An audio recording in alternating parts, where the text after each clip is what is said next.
ಎಲ್ಲೆಲ್ಲಿ ಆಯುಧಗಳಿಗೆ ಪೂಜೆ ಸಲ್ಲಿಸಲಾಗಿದೆ, ಆಯುಧ ಪೂಜೆ ಎಷ್ಟರ ಮಟ್ಟಿಗೆ ನಡೆದಿದೆ ಅಂತ ಇನ್ನು ರಾಜಕಾರಣಿಗಳು ಕೂಡ ಇದರಿಂದ ಹೊರತಾಗಿನವಲ್ಲ. ಡಿ.ಕೆ. ಶಿವಕುಮಾರ್ ಕೂಡ ತಮ್ಮ ಮನೆಯಲ್ಲಿರುವಂಥ ವಾಹನಗಳಿಗೆ ಪೂಜೆ ಸಲ್ಲಿಸಿದರು. ಆ ದೃಶ್ಯಾವಳಿಗಳನ್ನು ನಾವು ನಿಮಗೆ ತೋರಿಸ್ತಾ ಇದ್ದೀವಿ.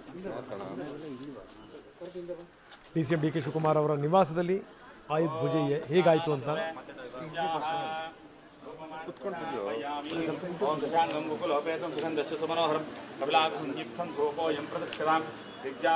धूपमाख्यापयामि इच्छादूपानन्तरे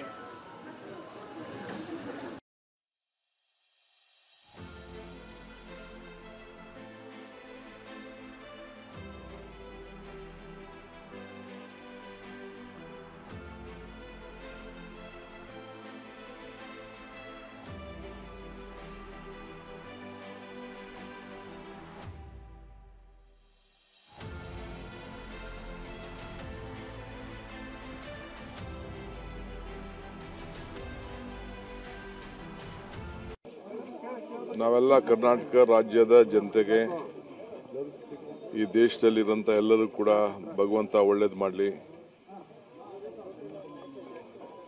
ಆಯುಧ ಪೂಜೆ ಎಲ್ಲ ಕಾರ್ಖಾನೆಗಳಿರ್ಬೋದು, ವಾಹನಗಳಿರ್ಬೋದು, ಚಾಲನೆ ಮಾಡೋಂಥ ವೃತ್ತಿ ಇಟ್ಕೊಂಡಿರೋರು, ರೈತರು, ಅವರ ಬದುಕಿನಲ್ಲಿ ಕೂಡ ಎಲ್ಲ ಕೂಡ ಒಳ್ಳೇದಾಗಲಿ ಅಂಥೇಳಿ ಸರ್ಕಾರದ ಪರವಾಗಿ, ಪಕ್ಷದ ಪರವಾಗಿ ಪ್ರಾರ್ಥನೆ ಮಾಡೋಂಥ ಒಂದು ಕೆಲಸವನ್ನು ಮಾಡಿದ್ದೇವೆ.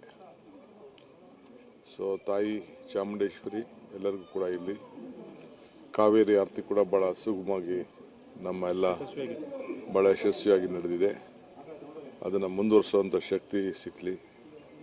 ನಮ್ಮ ಜೀವನಾಡಿ 3 ಕೋಟಿ ಜನರಿಗೆ, ನಮ್ಮ ರಾಜ್ಯದವ್ರಿಗೆ ಭಾಳ ಅನುಕೂಲ ಆಗ್ತಾಯಿದೆ, ತಮಿಳುನಾಡಿಗೆ ಅನುಕೂಲ ಆಗ್ತಾಯಿದೆ, ಕೇರಳ ಅನುಕೂಲ ಆಗ್ತಾಯಿದೆ.